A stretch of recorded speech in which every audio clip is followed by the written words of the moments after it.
Welcome to Elements in Focus. Today we are talking about bear markets and especially navigating bear markets. And as you have probably watched over the course of a few years, this is where we put out some content breaking down our 5 critical elements one by one. And so today we're talking about the investment playbook, and I'm going to have Grant Soliven, one of our senior team members, been doing this with me for a long time, go over navigating a bear market. At the time of this recording, we are not in one.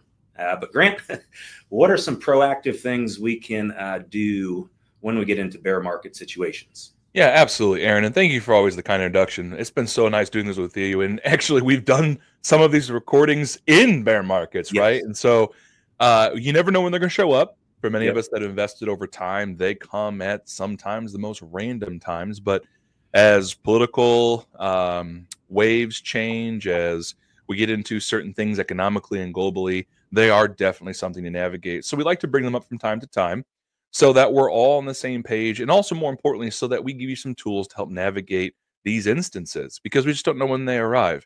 So let's start with what is a bear market. So a bear market is traditionally classified as a 20% drop from a new high. And so whenever you see the market begin to decline, it hits that 20% mark and below, you have now traditionally entered what we call bear market territory. Now, they're very scary times because no one likes to see their account balances drop by 20%. But there's some things that we always like to remind our families that we serve and those that we wish to serve that they don't always have to be life shattering and earth halting events. And here's some of the reasons why.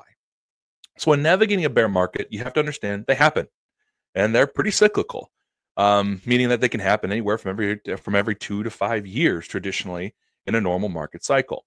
And so, what that means essentially is that there's either rising interest problems, economic slowdown, geopolitical issues, and just sometimes the market needs to take a healthy digestion as it's been running pretty hot for some period of time. And so, as you can look at our current environments that we're in, right? Sometimes, and you've probably been hearing about it for a while, that this thing could be on the horizon. And so, how do we navigate these, though, right? That's the most important part of our discussion. And that is number one, when you're investing your resources, always keep the long term. Now, I've had families who've listened to this and you know who you are, so appreciate you.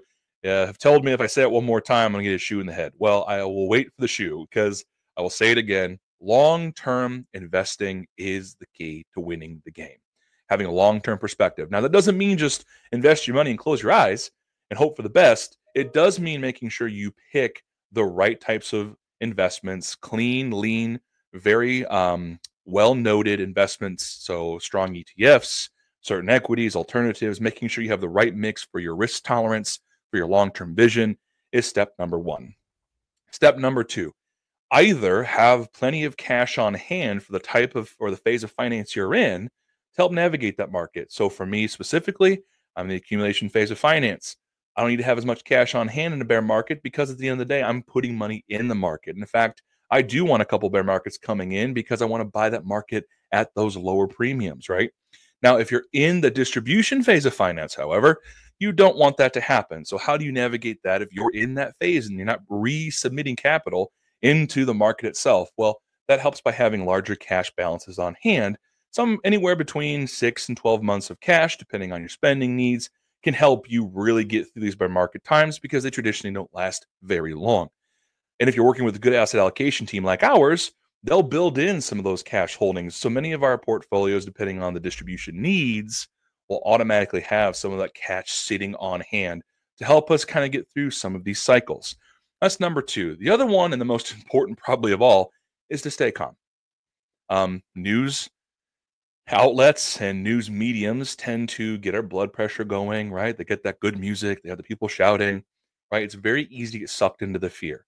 Now, these bear markets do signal sometimes some uncomfortable economic times or geopolitical times, but stay calm because also the other side of that coin is that these bear markets do present opportunities as well.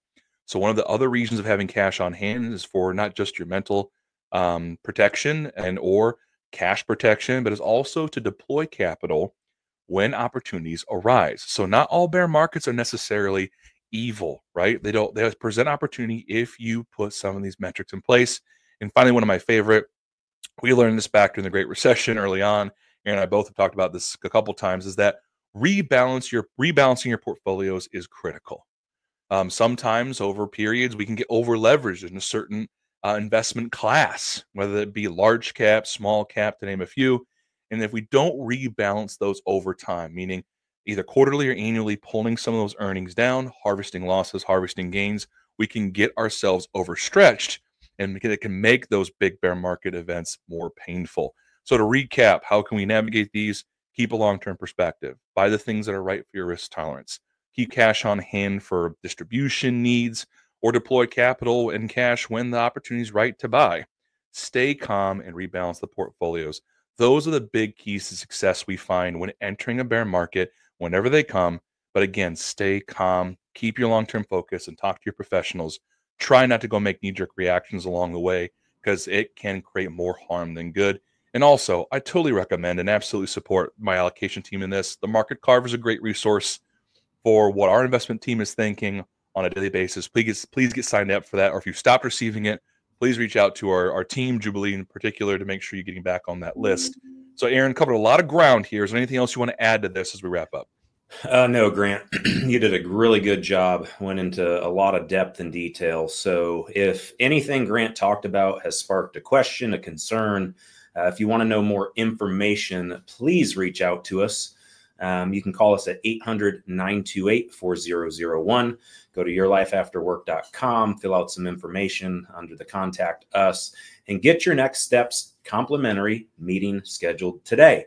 That's an hour-and-a-half meeting where we will review your finances, review your situation, and not give you a cookie-cutter approach to make sure that you have a detailed plan that fits your unique financial journey. So give us a call, 800-928-4001. Thank you. Have a blessed day.